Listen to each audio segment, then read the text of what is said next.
So we're back here talking shop, and it's the beginning of May. Yep. And New market, new weather, and there's a lot of things going on with the market. What are you seeing out there? For the people that aren't doing this day to day, we obviously are. Inventory's increasing somewhat. Quality inventory, again, priced right, crisp, clean, ready to go. It's not lasting. It's almost, very pompous to think about it, but you could put a place on Friday until the people have offers for you by Sunday night, unless you want to shut it down before then. You think you see that changing, or do you think this is going to ride through the summer?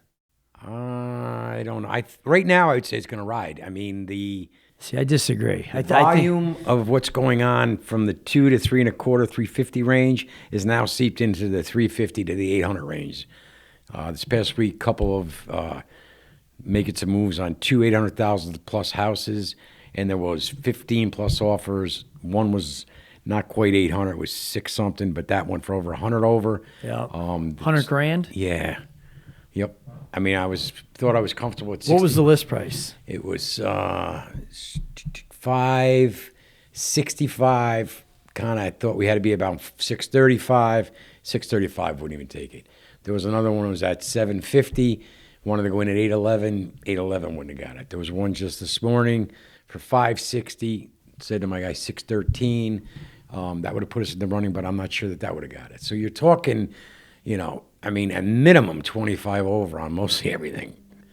When you get someone that wants to go in at lists on a Thursday, obviously then I haven't done my job and educated them. I was going to say, have you had any buyers go under? Have you seen that? I've tried, but I tell them this is not the market for bargain shopping. You may find one out of a million, but really the bottom line is, you got to take into consideration the price. Is it priced correctly? Sometimes they're priced a little under. The ones that I've had, I've tried to keep within that $5,000 to $10,000 range. That makes it fair for everybody, especially when they start overbidding. Because as a buyer's agent, when there was a property last year in Loudonville, and it went on for 305, and I remember having a conversation with you, and you're like, should it be 355?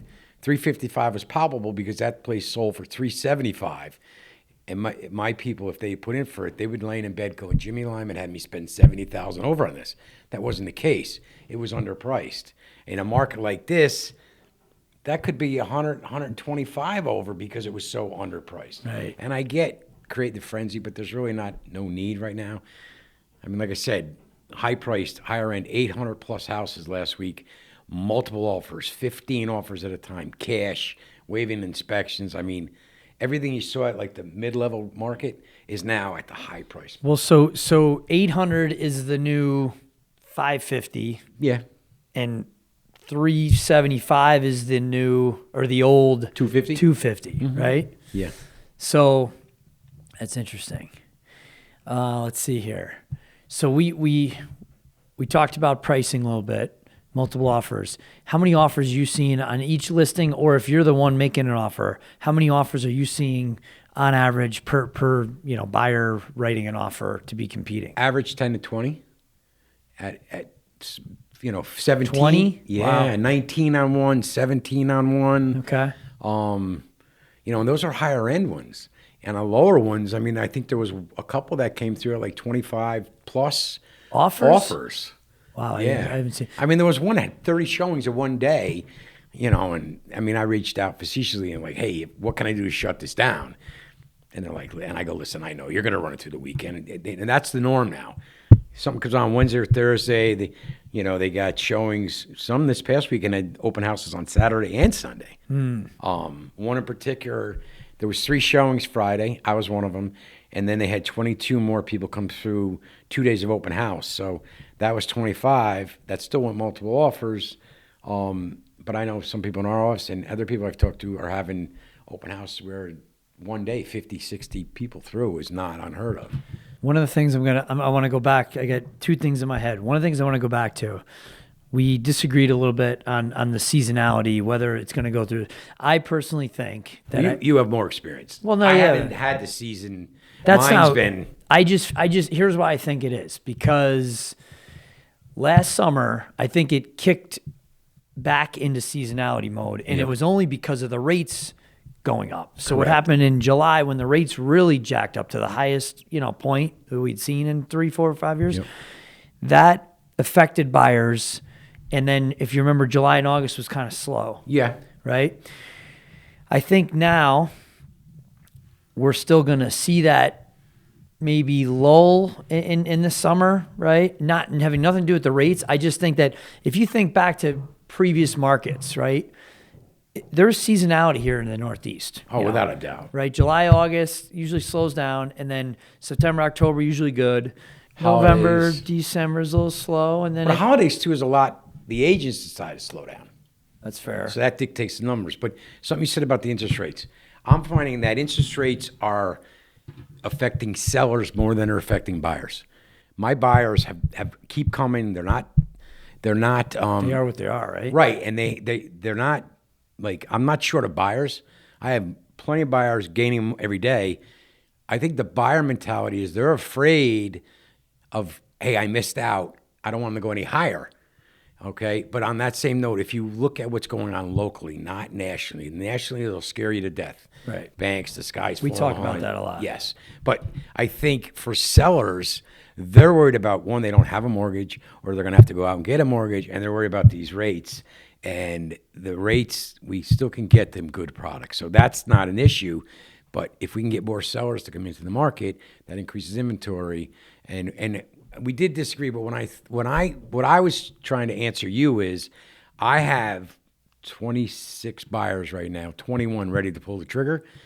So I don't see where they're going to go over the summer unless we get a huge influx and I get them all satisfied.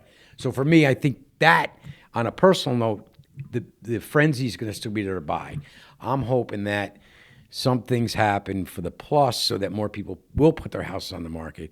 I mean, I have a lot of people that are right on the fringe, like, what should I do? And there's people out there, you sell a house. Sell it. Right. You sell a house. Sell it. Or someone sells a house in a neighborhood, and I don't religiously do it. I'm getting better at it, but you got to go around that house. How far out you want to go? There are people sitting at their kitchen table watching this place down the street. I mean, I got one right now. See what happens there. I got one right now where I got it under contract, and one went on today, and my people buying the one down the street, there's some petty glitches with the inspection report. I want to go see that one. Yeah. So, well, in that case, some case you got to be careful, because you got to be thankful you got something, because a lot of buyers are just looking to lock a deal in, and in that case they won from that perspective, right? Yeah. One of the you talk about sellers and opportunities, and one of the things we're seeing is that as we approach May, June, it's graduation time. We have talked about the fact that we think there's going to be sellers hitting the market that have a 4+ bedroom, that their kids are all done with school, and they've been gearing up for this time for maybe 4, 5, 7 years, that once their kid's done with high school, they're out. I know people, you have people in this office. There are people that have a 4-bedroom home with one kid left at home. Yeah. And their plan has been, I'm going to sell and I'm going to relocate. And that's fine. Because then you're going and looking at inventory in a different market. Correct. But even going from a 4 to a 2-bedroom is still a good move, because we may have something out there at a 2. Well, may not have it at a 4. You're seeing a lot of building condos or townhomes, right? They're getting. See, here's the thing that I think in the last 10, I don't know, I wouldn't even say 20, 10 years or so, people are saying, I don't need to die in the house that I raised my kids in. It's almost like, let's turn a new chapter. Let's just mix up life. Let's do the walkable neighborhoods. Let's do the walking to dinner or going to get a drink or not. But, like, that wasn't a thing 20 years ago. It was just suburbia, at least from No, you're what right. I know, And that's something that's come up just this week for me, bidding on a house. I said, what do your people need? Top dollar. They have no emotional ties to this home. And I thought that, I remember you telling me that. I didn't think about it. Like, well, it's your home. Yeah. Memories, everything else. No emotional ties. They've been there for 6 years. They were probably built it older. So I get it. But I've had other clients who have been in a home 30, 40 years, lost a spouse in the home, a lot of raised their kids, getting rid of a lot of their life memorabilia, changing addresses. For me, lately, the last year, it's been on my plate a lot. Family members who I know call me up. I got to sell mom or dad's house. And a couple times I had to be like, we'll put the brakes on. You're not going to use me as a boogeyman. Mom or dad or both are not ready to go yet. In time, and it comes around, or someone gets sick. And I had this one. We're going to do something. I said, listen, God rest her soul, but if mom passes, I'm here for you. But if mom bounces back, I don't want her Jimmy Lyman's, where am I living? And so that happened. Mom did bounce back. Mom is going to go into a very nice place, and mom's comfortable with the sale of her home. Good. That'll be coming on soon. There's so much that I'm learning from people that goes into the end of an era at a home. Right. For some people. For some, there's none. I'm like you. I don't know how you do that. It's... Now, how about you this? had the one there, the woman who lived there, buried her husband, did everything, and thank God she had someone like you, because that was like probably the start of this. I forget. And right. And not only that, but I mean, Yeah. I kind of equate it with you're getting too old and your kids take your driver's license away. It's kind of like you take your home away. I mean, it's kind of like. Well, yeah. You know what? Maybe I'm not ready to go. I have seen that. Last week, me and my dad went on an appointment. Lady was in a 5-bedroom raised ranch with a big yard and a pool. All alone. She couldn't even get around. I'm like, I told my mom, I said, if that's you, there's no way you're staying. You got to get a 1 floor. So talked about people who've been there for a while. How about this one? I get a call today from somebody who closed last June. They bought a house. It was going to be their primary. Later on in the year, they decided to get a vacation home up in Sacandaga. They called today saying, hey, we think we like Sacandaga now that we've been here. We think we want to stay here and get rid of the one that they thought they were going to live in. No problem in this market. Well, so there you go, right? So about 10 months ago, we closed on it.